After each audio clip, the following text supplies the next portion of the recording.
You're listening to CFRN, a community of believers who trade for a living.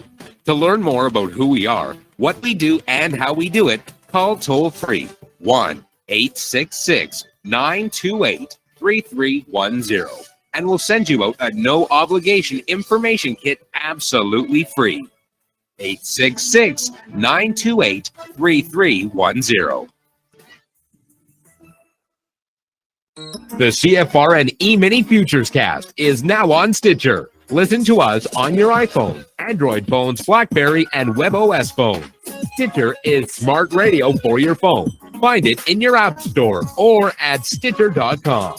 Stitcher Smart Radio, the smarter way to listen to radio.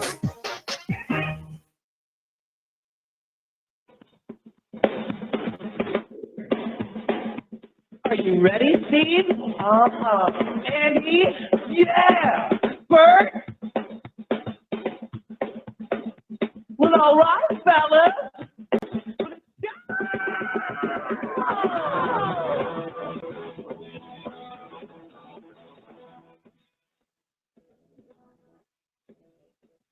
You're listening to CFRN, the Christian Financial Radio Network. Today's broadcast is brought to you by Audible. Get a free audiobook download at www.audibletrial.com/CFRN. Over 85,000 titles. Choose from mystery, romance, religion, science, technology, business, New York Times bestsellers, even children's books. You name it, Audible has it. With 85,000 titles to choose from, you're sure to find the perfect audiobook for yourself or to give as a gift, and it's absolutely free. Just point your browser to audibletrial.com/CFRN. That's audibletrial.com/CFRN. And become a part of the audiobook revolution by downloading your free audiobook today. audibletrial.com/CFRN.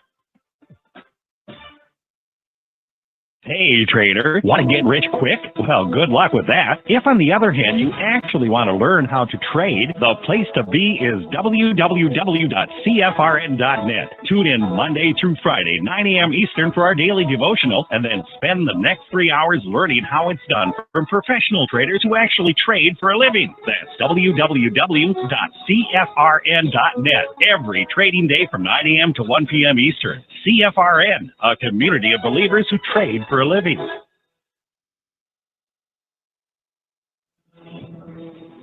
Good afternoon, traders, and welcome back to the CFRN Emini Futures cast.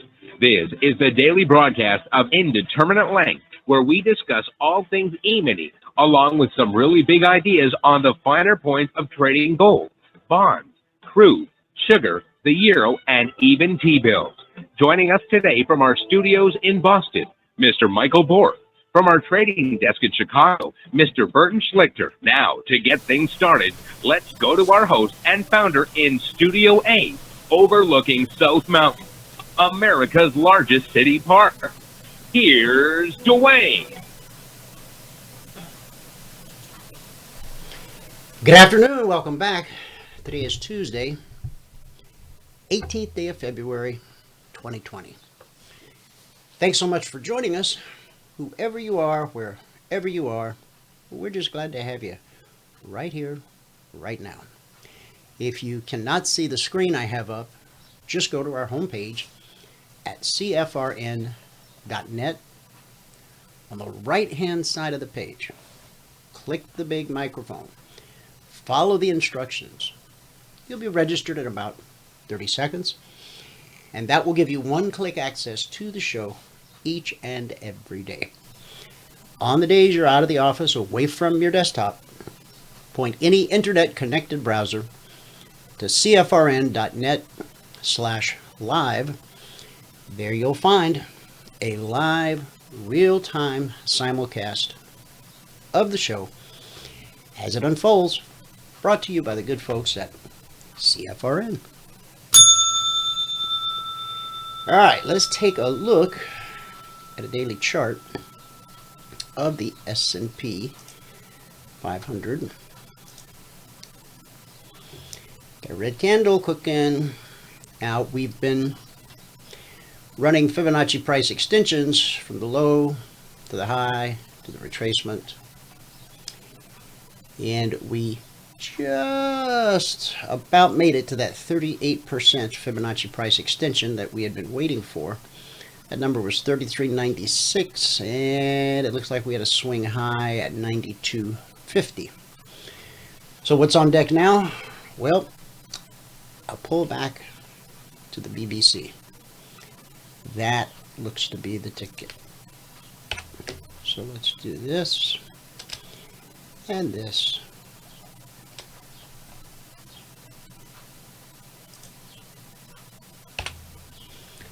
And we'll use our Fibonacci retracement tool from the swing low to the swing high. Now the shallowest possible retracement that we would look for would be the 24% fib, which is right at 33.50 and a half. Okay, almost there. Below the BBC at 33.33 currently, that would be where we would anticipate price to find some support. And if we come off these highs right here,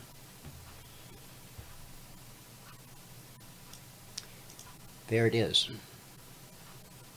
Price pulls back to the BBC. Do we get yet one more leg, or is it different this time? Well, we're going to all have to wait and see. But for now, we are in a pullback, not a downtrend. There's a difference. We would need to get below the BBC, hold it on a pullback, etc., before we would start to talk about downtrend. This is just a retracement in a pretty incredible and lengthy uptrend. Let me give you the numbers from around the world. These are the indexes or cash markets, as they are called. Starting here in the US, the Dow is currently down 234 points. NASDAQ is down 41. S&P 500 down 19. And the Russell 2000 down 11. In the commodity basket, crude oil down 43 cents, trading 51.62 last. Gold up $20.50, trading 1606.90 last. In the Asian markets, at the close, Nikkei posted a loss of 329 points. Shanghai gained a point, and the Hang Seng dropped 429. Now that's a drop of 1.5% for both the Hang Seng and the Nikkei. And in the European markets at the close, the FTSE was down 51, the DAX down 102, the CAC down 29. That gives us a red day in Asia. It's a red day in the UK.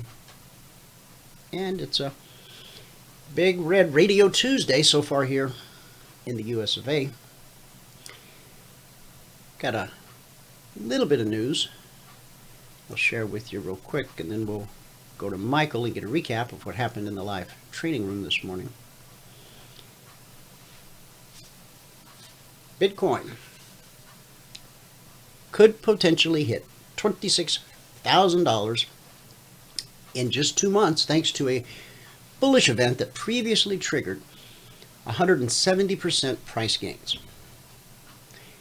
As noted by Cointelegraph market analyst Keith Waring on February 18th, this week saw Bitcoin's ascending 50-day moving average cross over its 200-day moving average. This is known as a golden cross. The phenomena is a rare occurrence for the cryptocurrency. Despite Bitcoin shedding almost $1,000 in recent days, Waring is anything but bearish on short-term profit potential. Last time this happened, Bitcoin pumped 170% in under 60 days. That was his tweet. Waring added that at press time, levels of around 9,800, Bitcoin had retained support in an overall bullish ascending price triangle. The sentiment was echoed by fellow Cointelegraph market analyst Michael Van de Poop. Yep, that's really his name. And so we bounced on the green area around 9450, 9500. That was heavily needed, he told his Twitter followers on Wednesday. We could still see a period of relative calm movements before we're either attacking the highs at 10,400 or the lows at 9,500. In addition, the past weekend left a significant gap between two Bitcoin futures trading sessions. Historically, Bitcoin has subsequently filled these gaps, the implication being that this week could see a return to 10,500. Friday's session closed at 10,495, while Monday's began at just under 10,000. The Golden Cross makes Waring the third prominent Bitcoin figure to forecast major short-term gains this month alone. As Cointelegraph reported, Fundstrat's Tom Lee believes Bitcoin could reach $27,000 by August, again thanks to price beating out resistance from its 200-day moving average. Thereafter, venture capitalist Mike Novogratz said that the Bitcoin USD pair might retest its all-time highs of 20,000 by the time of May's block reward halving. So there's a little bit of news. Let's go to Michael, get a recap of what happened this morning in the live training room. Michael, if you are ready, you can take it away. Okay, I am ready. All righty. Here we go.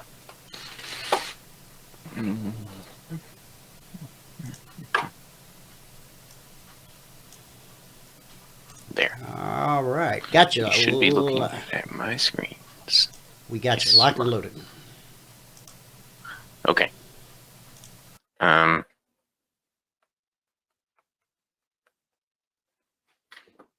right, here we go.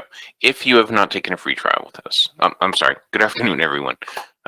Today is Tuesday, the 18th day of February, 2020.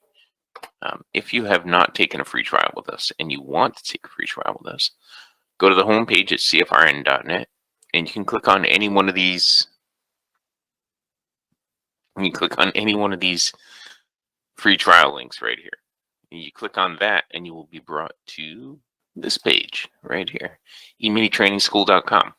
On this page, all we ask for is your name, your email, your phone number, and you can tell us the biggest trading challenge so we can tailor one-on-one training just for you.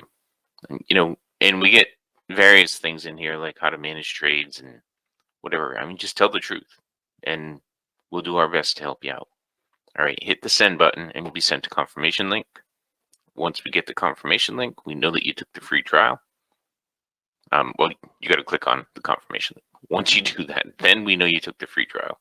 And then you'll be sent all the information you need to get into the luxurious 5-day trial. Okay. Now, today, if you're going to read the spreadsheet, you're going to read all the CFTC risk disclosures down at the bottom. Today is the 18th day of February 2020. Today we picked up 17 ticks in crude and 14 ticks in gold.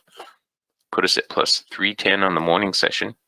Today it took 44 minutes and 4 trades to get to the goal for the day. And at that point, we were up $100 per contract. Okay, and today we took a total of 10 trading opportunities this morning.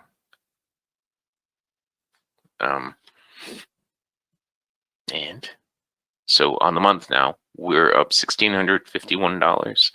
That's over 10 days, averaging $165 a day. Now, again, that is one contract, 2 hours per day, while I'm doing like a million different things. On the year now, we're up $4,450. That's over 29 days, averaging $153 per day. Okay. All right. Minimize that, and we'll get into this. Here we go. Here we go. Gold was just behaved perfectly today. It was really nice trade. Here we go. We started over here, right around 9:30. The cycle was going up a little steep. Black step line crossed up above, so we didn't do anything on the short side. But we flipped around and we started going long here. Our first trade on gold, we picked up just a couple of ticks. The next trade, we picked up 7. And you see how I have all these lines drawn? I was drawing those lines because if I take this right here, put it there, put it there, put it there, put it all the way down here. This was the leg length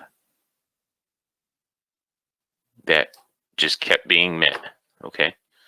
And, you know, we were just, well, I was taking the trades that I could. Now we picked up 2 on the first one, 7 on the next one. And I missed that trade, and then it was going into the high of the day, so we kind of had to stop, but the leg length thing was still there. Then we finally put in a new high on the day over here, and right here, we picked up another 5 ticks to put us at plus 14. The reason nothing's highlighted in here, 1 is because we went into the break, and 2 is because we were going into the high of the day. Now you can see we have a double top up here. It's starting to set up a possible short trade, but the black step line is crossing the BBC, so we're not going to have anything else right now. Now, if you were to look at it on a larger time frame, and I think it was a 15-minute I was looking at.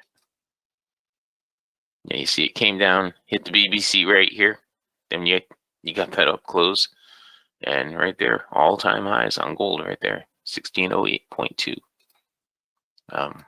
Be interesting to hear John's take on that in a little while. Okay, and I mean, he's been pushing metals for years. All right, on the hero, we had this one trade set up right here, and then we had nothing.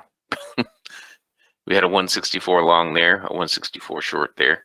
For those of you guys who were looking at those trade setups, it looks like we also had a 128 short right here.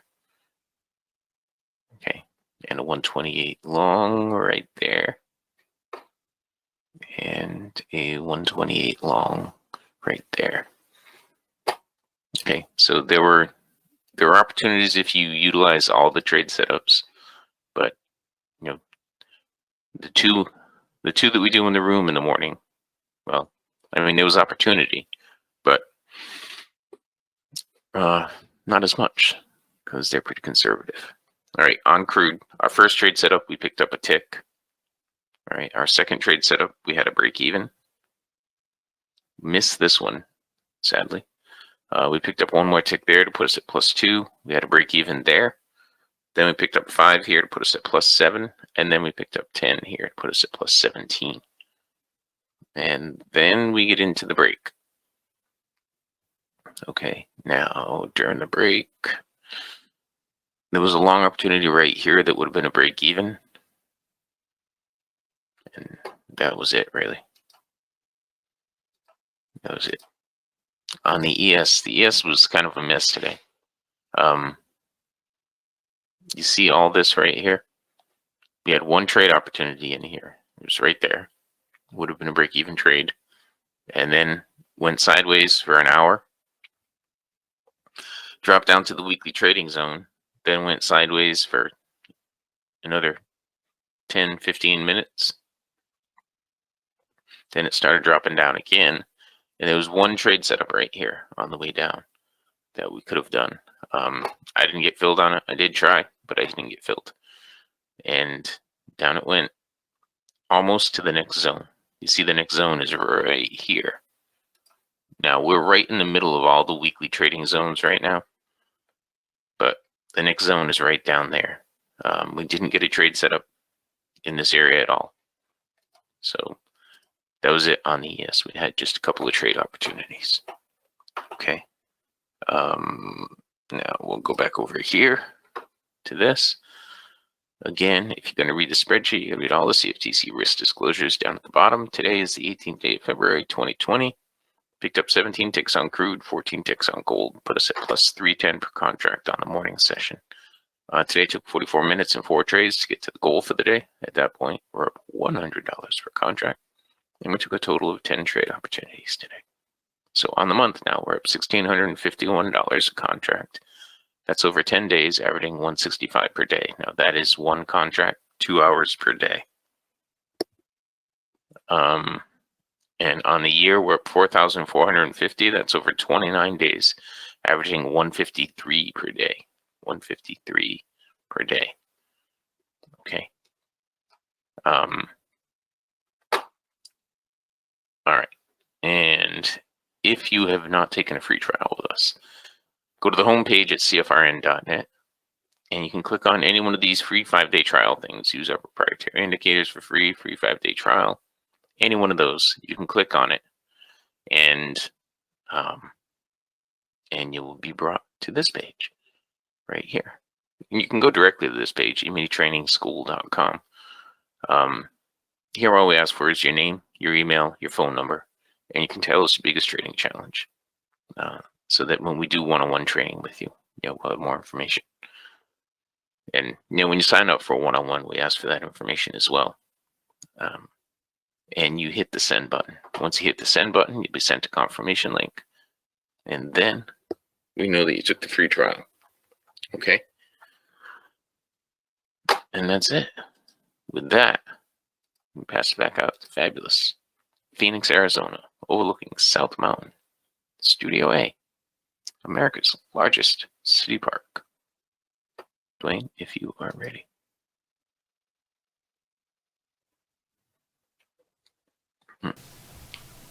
So here we go. All right.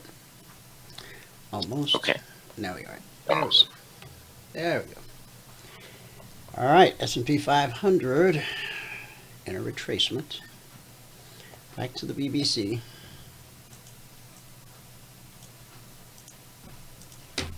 And recap of the recap. Today it took 44 minutes and 4 trades to get to the goal for the day. At that point, we're up $100 per contract. And that's a good bingo. Indeed it is. Yes. So what else happened this morning? Anything? We had a little bit of news. The Empire State Index that came out like more than double what they were anticipating. Empire State Manufacturing Index, they were expecting 5.1, and it came out at 12.9. And what that is a level of diffusion index based on surveyed manufacturers in New York State.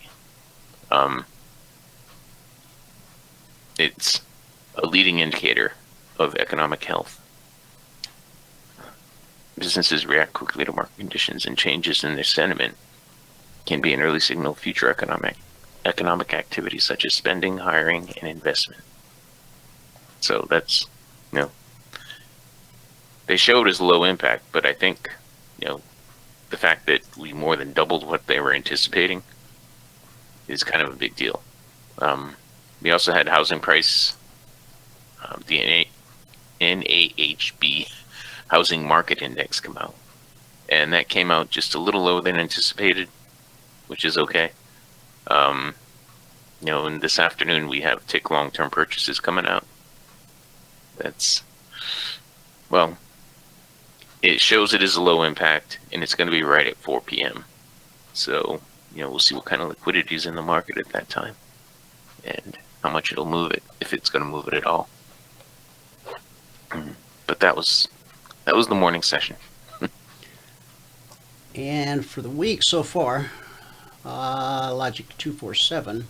Dr. Gary was out Friday because of his, he had an internet problem. But so far this week, we've got 12 alerts issued so far, yesterday being a holiday. 12 actionable alerts. One of them got stopped out, so that's 8% for the week. And I believe John is with us. John, welcome to the show. Hi. Thanks for the invite. Thanks for joining. Yeah, thanks. So we took a shot, actually went long the VIXs on Friday, and it was a bit of a kind of a unnerving the way the market rallied initially yesterday, on Sunday night. It wasn't unexpected, but this, a combination of the Apple warning and the virus situation caused this market to sell off.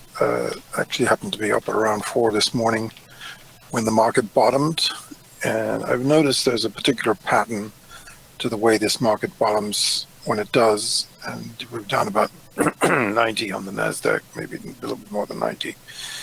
I think we were down about like 15 on the S&P, something like that, and the trend changed, and we basically rallied into the open, and being a Tuesday, the open continued, and we got a kind of an opposite sell develop about an hour ago or an hour and a half ago, where we basically have traded down to this last low, which is now developing into a buy again.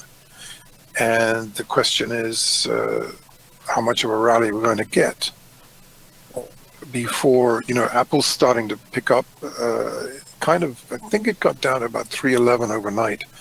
So the worst, it's only got down to 315, and that they decided that was enough. So now Apple's going back up. Amazon is rallying. Microsoft was particularly strong this morning from the get-go, and it's pulled back a bit, but now it's starting to get some more upside traction.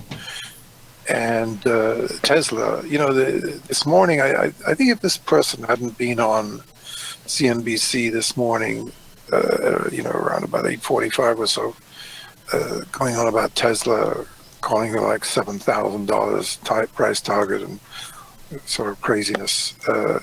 Tesla did get upgraded overnight, and they put the same target I put on it on this show about a week ago, 1,200, and it is up. It's on its way back up, and the market has a kind of a incredible ability to come back from the brink.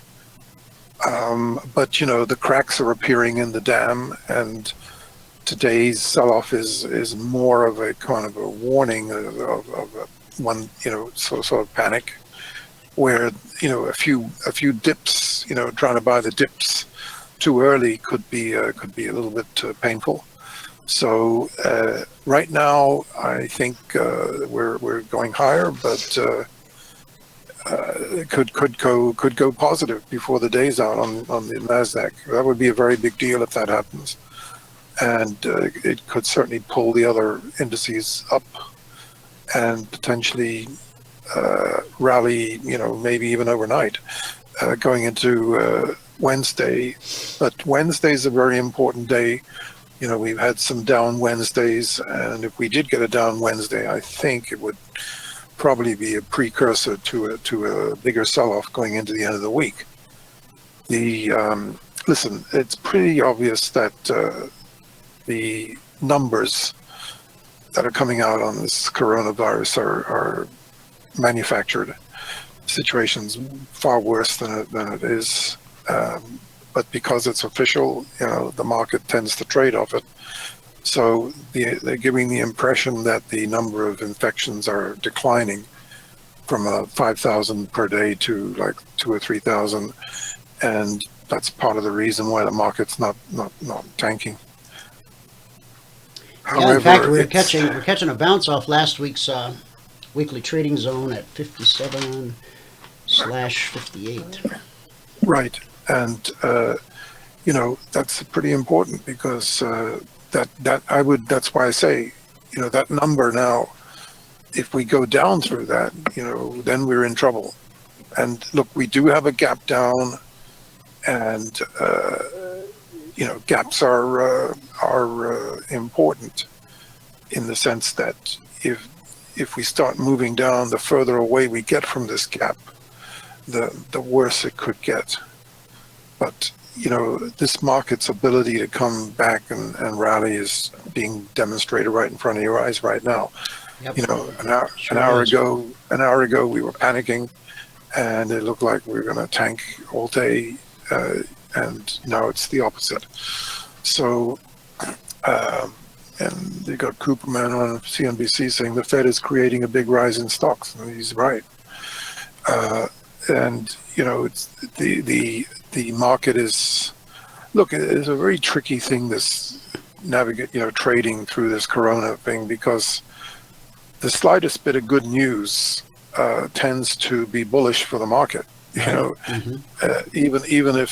though the market might be an extreme level, it's causing the market to go higher, which is amazing, but it's happening. So and we, as we've said on the show months ago, we could go all the way through March. I mean, we're here we are today, almost, a little bit more than halfway through February, and the market is pretty much at all-time highs, and it still looks like it could go parabolic. I mean, it could still go sharply higher, especially Tesla. If Tesla goes for another run upwards, it starts breaking out above, we're at 850 right now, so 846 going up towards 900 again. You could see some, you could see us break through 1,000, and people are going to say, wow, if Tesla's going up, maybe the market's going higher still. So, and this woman has got an unbelievable following. She's kind of like that guy Blodgett, the guy, Henry Blodgett, who was the big guru in 2000. She's like the guru of the day. Oh yeah. Of the era. Yeah, she's the one who's behind this incredible rise in Tesla. Talking about going to 4,000 and 7,000. I talked to a few guys. Wow. And they're like besotted with her. They kind of think she can do no wrong, and she's pretty clever, this woman. There's no doubt about that, in the way she kind of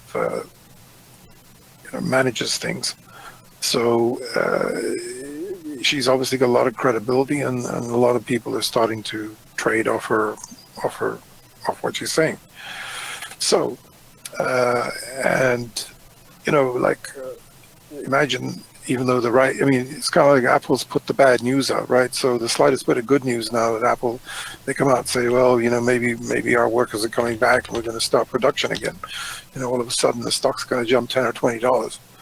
So that's kind of where we are.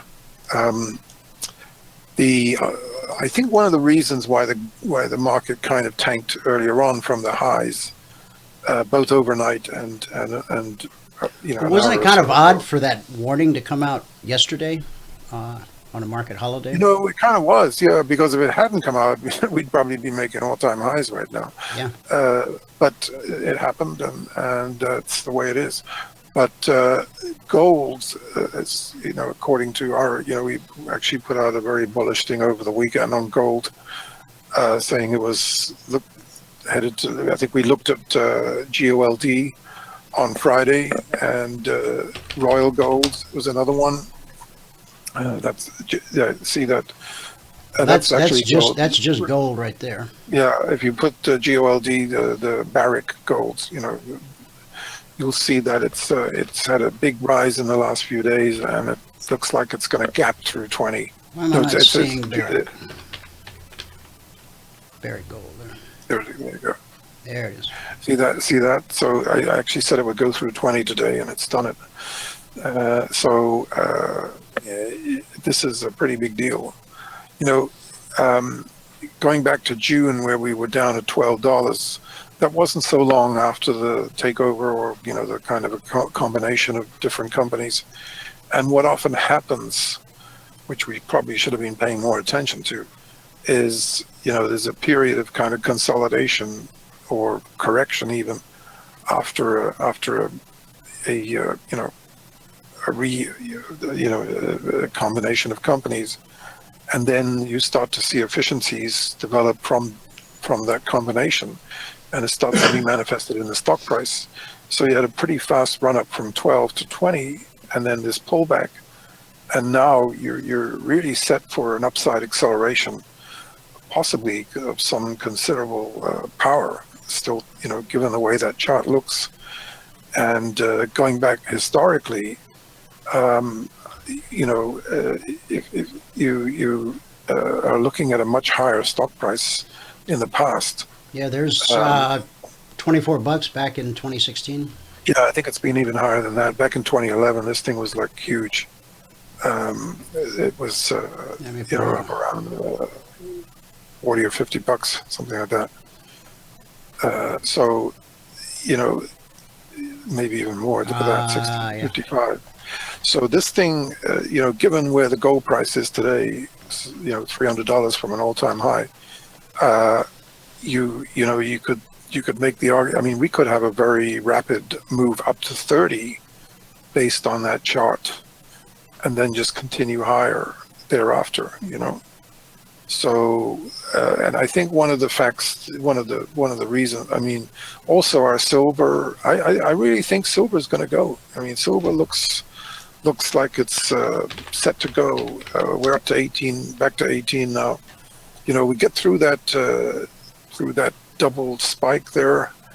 Take that out. There's going to be no stopping this silver. You're going to be at 25 before you know it, and it's starting to look like that's going to happen. And there's this is probably a pretty big short position in the silver, and maybe even the gold.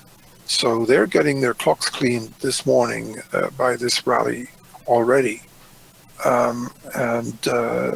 This could be the mother of all short squeezes. So, and as I said, you go back to 2010. Can you see 2020 on that chart? 2010, yeah, right here, John. Yeah, I mean, it's interesting. Look at the level we're at, right? Mm-hmm. In 2010, this is where I made my call around September the 15th, 2010, said market could hit 50 by the second quarter of 2011. And look what happened. It kind of looks very similar, to be honest with you. And in some ways, even more bullish because of that base. You got that's quite a base. 4 year base that we're breaking out of. This reminds me of gold back in, I don't know whether your chart goes back. Does it go back to 2000, your gold chart? Yes, it does. Gold? Well, this is silver. Put it back on gold. Yeah. Well, look at the base. Look at the base on silver, and look what happened back then. Right. Right. So just go to gold, and you'll see some interesting things there. Yeah. So 2004. That's when it took out 500 for the first time in years, and right after that, it just was unstoppable. It kind of just kept going up and up and up. So, and remember that. From that low, look at where that low is, 2000, just take the cursor out of the way for a second. Okay, so it was about 2008 and a half, around about that right in the middle of the financial crisis. Right here? This thing was about $700, right? Yeah, right there. So it tripled. It tripled in literally, it tripled in 4 years. And that's kind of where we are today. All the stimulus, there's as much, if not more, stimulus going on right now at this higher level that could basically triple the gold price from here, from somewhere in this range, maybe 315, 4,500, sort of 5,000 could really happen. And we're right on track, sort of 2023, 2024 is a time when the dollar could be making its lows at much lower levels than where we are today. So, and between the Fed trying to manufacture inflation at the moment, and the actuality of the dollar starting to go down at some point in the next year or two. The previous cycles, there's been a 50% cut in the dollar. And, if that happens, you're going to get inflation, possibly, the same level as 1979-80. They got 14%, 12 to 14% inflation back then. You could get up to 20% inflation on this run. And obviously that would have a very dramatic impact on the price of gold. So that's kind of the way it looks. And also, at some point, this market's going to run into trouble as well. And there's going to be a kind of a meeting of the minds where people are going to start coming to their senses. So, pull back into this 3330 area looks doable on the S&P unless we, some news comes out to rally it back up. Right now, we're actually kind of, we're in a pretty strong, we're back in that strong kind of uptrend. And how we go into the 233 hour is important. And, the only thing that I would say would be reason to possibly take some positions back in the VIXs. We just got out of them near the highs a while ago. Would be to potentially go back in the VIXs if there is a sell-off in the last hour or something like that. But I think this market's actually getting energy back. We're only 20 points from going positive on the Nasdaq, and I think the S&P is about to run into some resistance. So, John, just overhead there. Yeah. It's pretty critical. I mean, we're really at this is a super critical point for this market, because if we turn down, it's definitely going to have some problems. It's going to be a problem. So I think there's a real there's quite a risk of that still happening today. All righty. So but there's still crazy things going on. Like this morning, to put up United Airlines, UAL.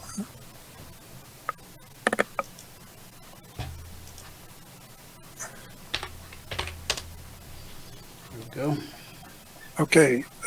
We had a big. Put it on it daily. There we go. Yeah. If you go to a 30 minutes. There we go. Yeah, you see, I mean, it was down this morning, and look at the rally. It's crazy the way that thing came back. And I think you want to check out BABA.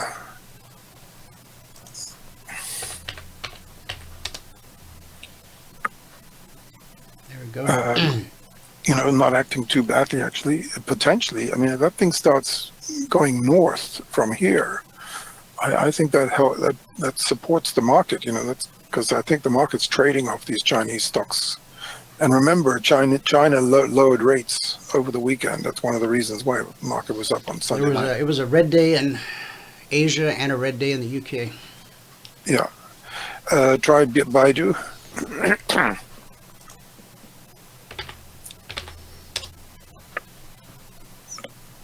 There we go. Same sort of thing. It just kind of feels that it might have another leg up still. So, that's. Let's have a look at Apple.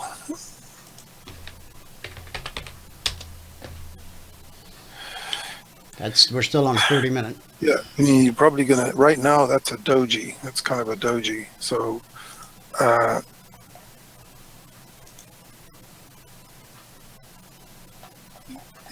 And it's the last time we had one of these things, the market traded higher thereafter, and substantially higher. So it's not just because it gapped down, it's not necessarily the end of the world for this stock.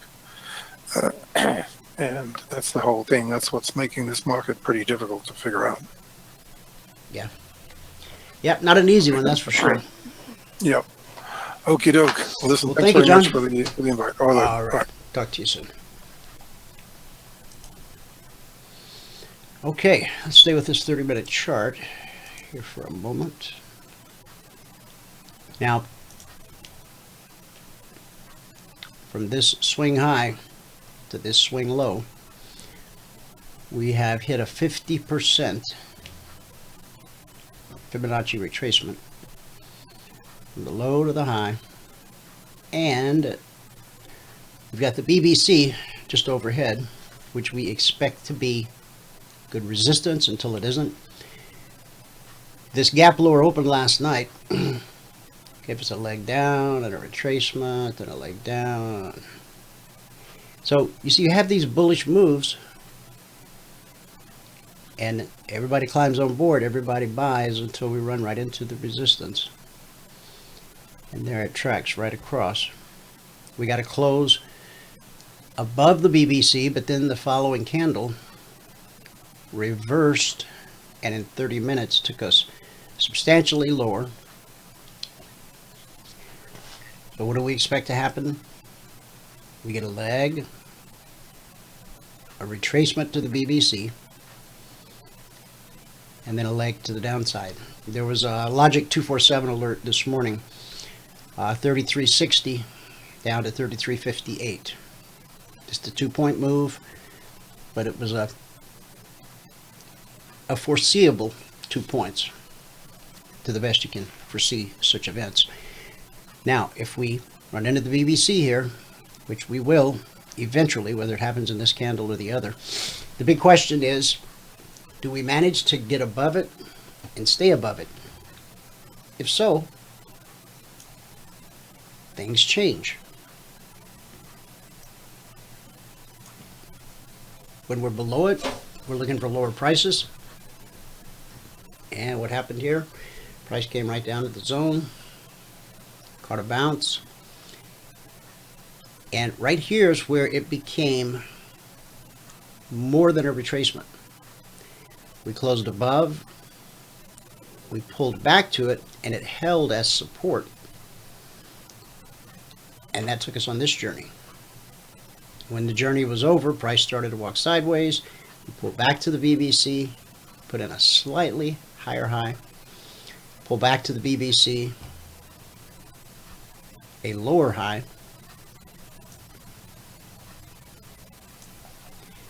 and then this move here, this was just a classic textbook move, if you will. We had a leg and a retracement, and on the show on Friday, I drew your attention to this bullish cross. Now this was, we were still trading this candle right here, I believe it was, when we talked about it on Friday. You can check Friday's show on the archive. But the window of opportunity was based on taking out this low right here and then finding support where the bullish cross took place, and it unfolded in a picture perfect kind of way. And then on the retracement to the BBC, we closed above it, which tells us to look for higher prices. And that led us into the afternoon rally.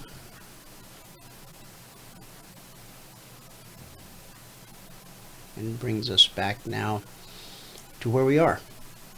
So, trading is not easy, but it can be simple. We can make it as complicated as we want. We can put 1,000 indicators and oscillators on our charts. We can get additional screens to put all of our stuff on, or not. Trading's not easy, but it can be simple. Now, let's take a look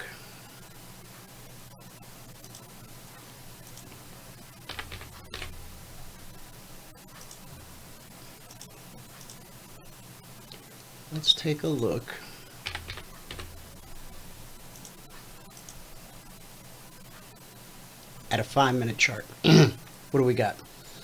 We have a bullish cross. Earlier this morning,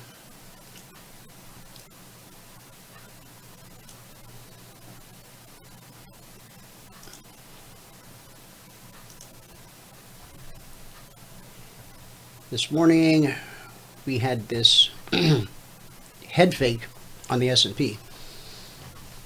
We talked about it. We closed above, then we reversed, and took out the low of that previous candle. Price then pulled up to the BBC just like it's doing right now.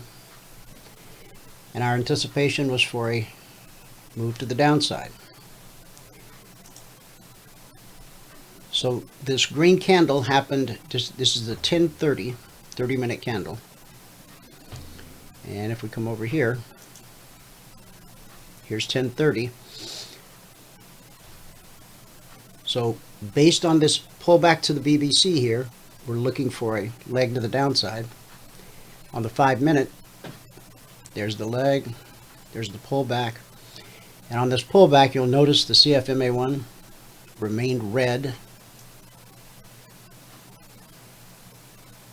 And there it unfolded. Took us to where we are right here, right now.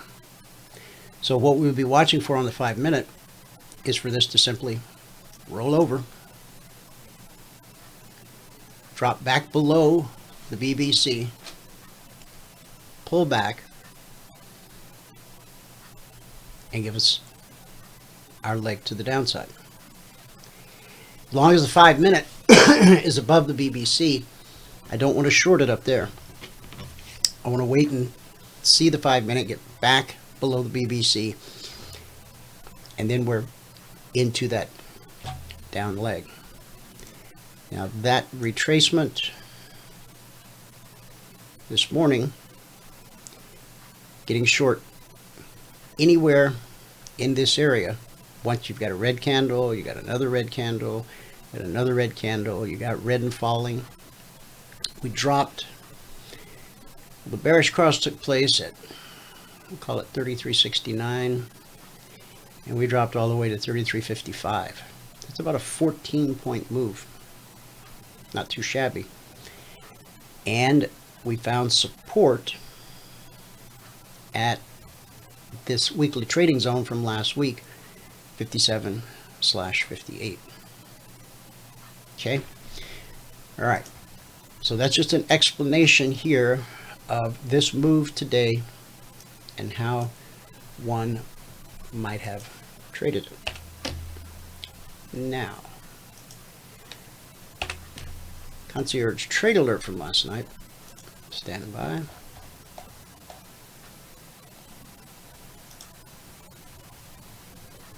Want to grab a screenshot, you can do that right now. It was almost 8 p.m. Eastern when they got out last night. The S&P, we were looking to be long above 33.84, which obviously never happened. Now, on a typical Sunday night, I keep thinking yesterday was Sunday. It's not, because we had a holiday. Monday. Mondays, whenever we have a gap lower open on futures, which isn't often, we expect it to recover fairly quickly. But with this Apple news, the gap fill trade that we would normally engage with just never presented itself. Now, remember, if this closes above the BBC, holds it on a pullback, then we look for a continued move higher. If we fail right here at the BBC, now we're looking for a move back down. The short side last night on the S&P was 33.71. Important prices, important areas are almost always tested. So there's 33.71.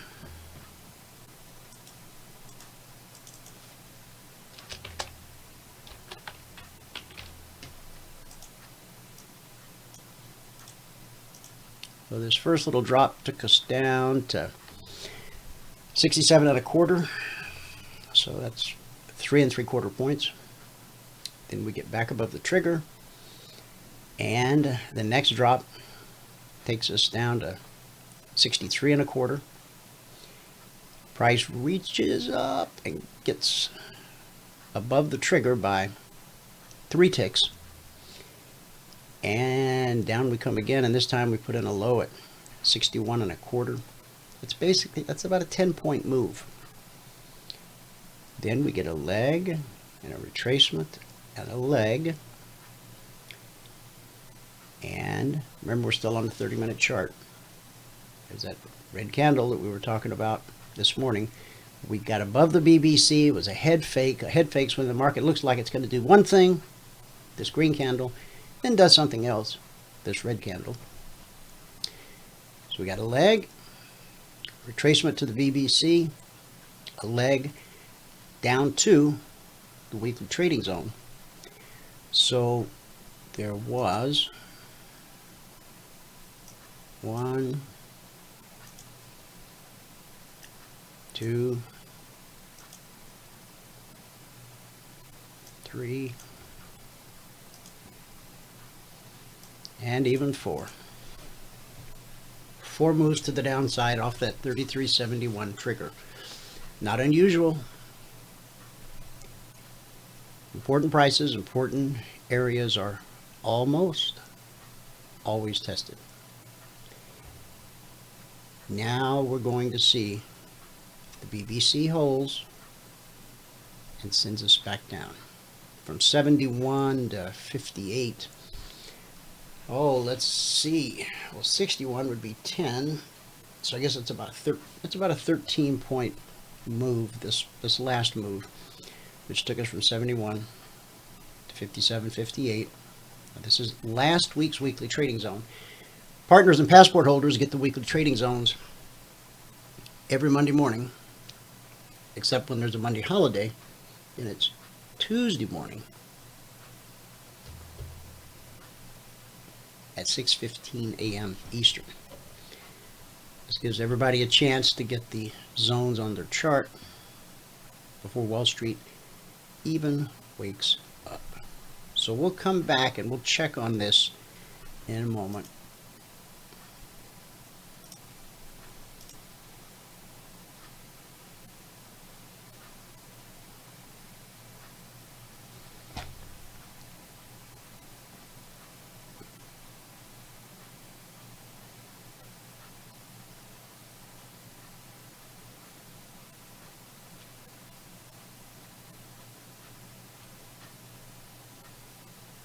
That if we see 33.60 again, that same move from 60 to 58, that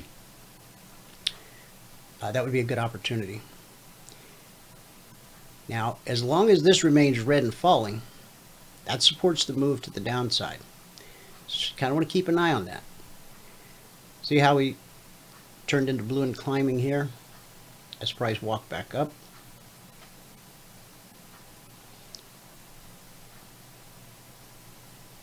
Close eye there. And 33.60 to 33.58 still looks like a good potential move. All right, let's go to the Dow. And there's that same gap lower open. Last night we said to consider being short 29,315.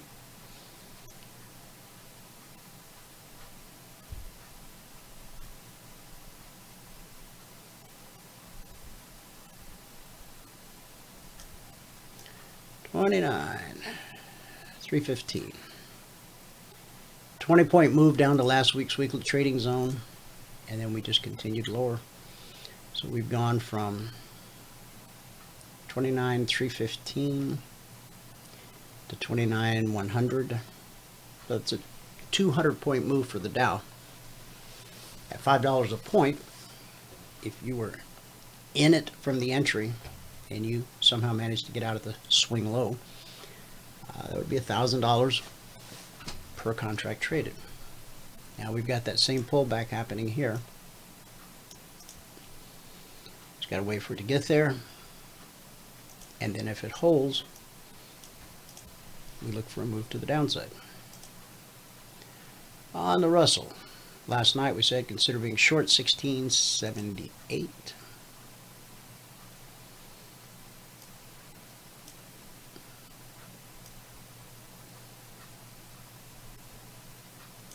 And there's 78.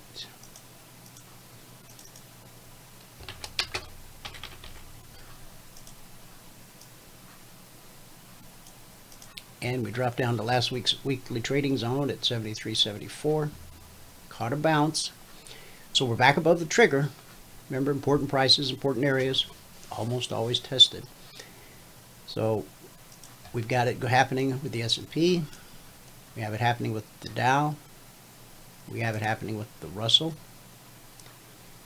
If this pullback holds, and look for a retrigger with the target back down at that old weekly trading zone from last week, 73.74. Okay, the NQ. NQ dancing a little bit to the beat of a different drummer. Consider being short, 95.74.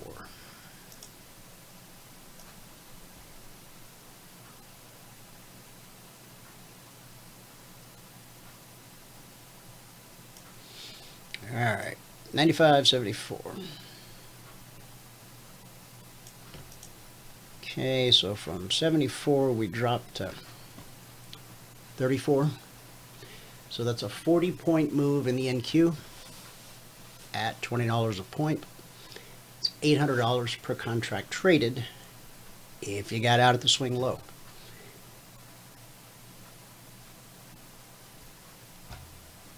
Now, we got a bullish cross on the NQ. Price ran to that old zone, pulled back to the BBC. So the NQ, it's the polar opposite of this. Now, will the NQ strength pull the S&P higher? Is it leading to the upside? It's too early to tell. We need to see how this candle finishes. And if we have resistance, then we'll look for a move to the downside. The long side for the NQ was way up at 97.03. So no trigger there. Now on crude, make sure you've rolled to the J contract. And notice that even though we rolled to a new contract, last week's weekly trading zones went from zone down to the zone, back up to the zone. And that's where we sit right now at last week's zone. Last night's alert for the J contract and the weekly trading zones on crude, I'm going to redo those right after the show. So I'll post those in the Telegram channel. So on crude, consider being short, 51.80.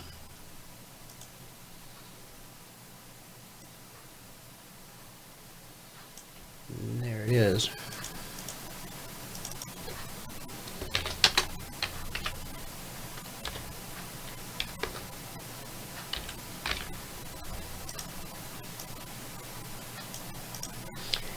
$51.80 took us down to $51.30. That's a 50-cent drop. $10 a tick. $500 per contract traded.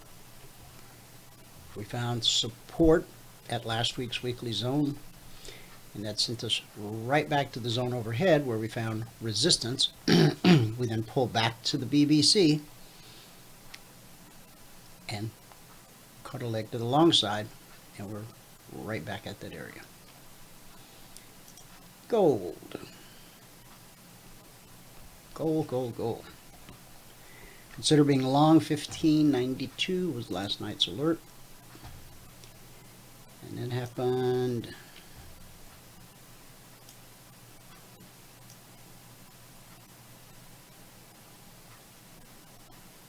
$15.92.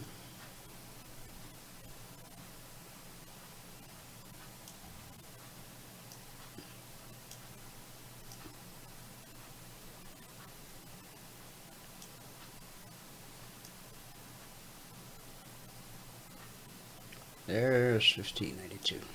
Okay, so we pulled up to the trigger, pulled back to the BBC, and that gave us our leg to the upside. The initial leg ran from 92 to 96.40, so that's $440 per contract traded. And then from 1592 up to 1608, from 92 to 1608, that's $1,600 per contract traded. That's if you get out of the swing high. Now, once again, so far this week, Logic 247.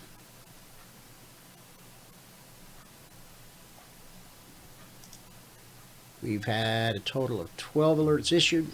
All 12 have been actionable. One of them got stopped out, and I'll show you what that looks like.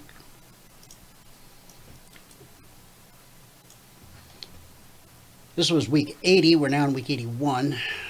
Last week, we had 23 total alerts.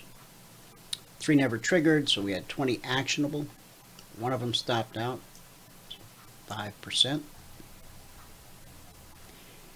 And beginning Sunday night on the Globex Open, that's when we crank it up, 6 p.m. Eastern. It's the S&P, the Dow, the Russell, the NQ was stopped out. There's crude, there's gold, S&P, the Russell, the Dow, the NQ, gold, and so far today just the S&P, that move that I showed you earlier, the 3360 to 3358. All of our passport holders had an opportunity to take advantage of that move right there. Now, remember we got a head fake earlier, right here. Is it possible on this 30-minute chart that we actually reach up, get above the trigger, and get another reversal, another sell-off? Possible.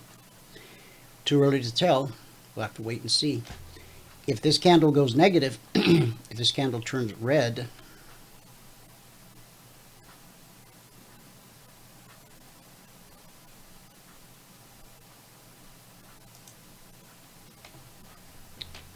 we'll watch to see what happens, and we'll eventually have a long trade or a short trade, depending upon what happens right here. So there you have it. Good word for the day.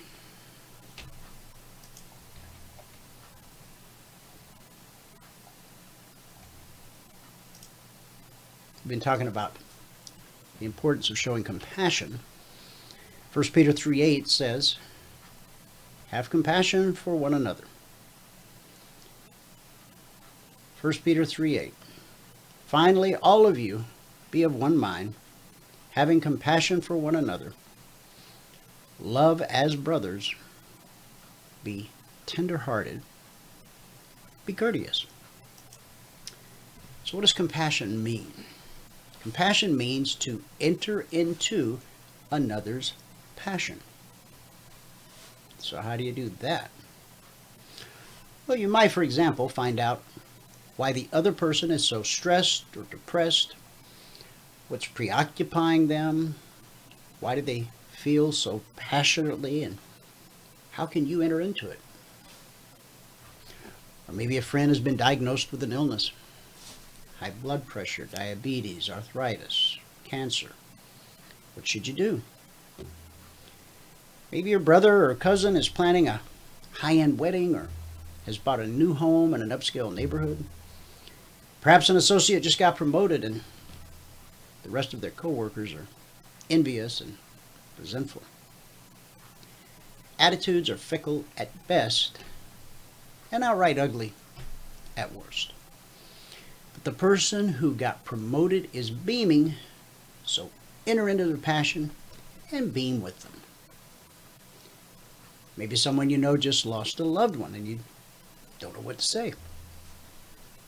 Well, You don't have to say anything. Maybe you just need to be there. The Bible says, rejoice with those who rejoice and weep with those who weep. Romans 12:15. In other words, if someone is hurting, hurt with them. If they're happy, be happy for them. Enter into their passion. That's how you show compassion. In an effort to look holy, sometimes we come across as harsh and insensitive. Here's how Paul addressed that very issue. Colossians 3:12. Since God chose you to be the holy people He loves, clothe yourselves with tender-hearted mercy, kindness, humility, gentleness, and patience. Some of us have to work harder at this than others. But there's no opt-out clause. All of you be of one mind, having compassion for one another.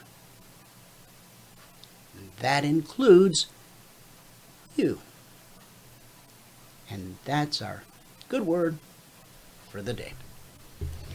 Thanks so much for tuning in.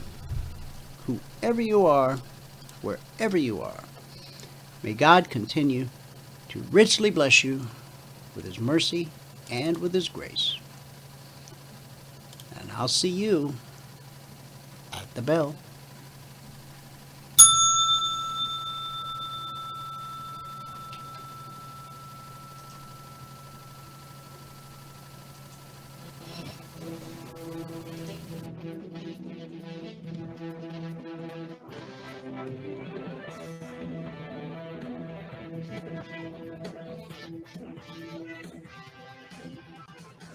Remember this, there is no greater return on investment than to see a human life changed and given hope.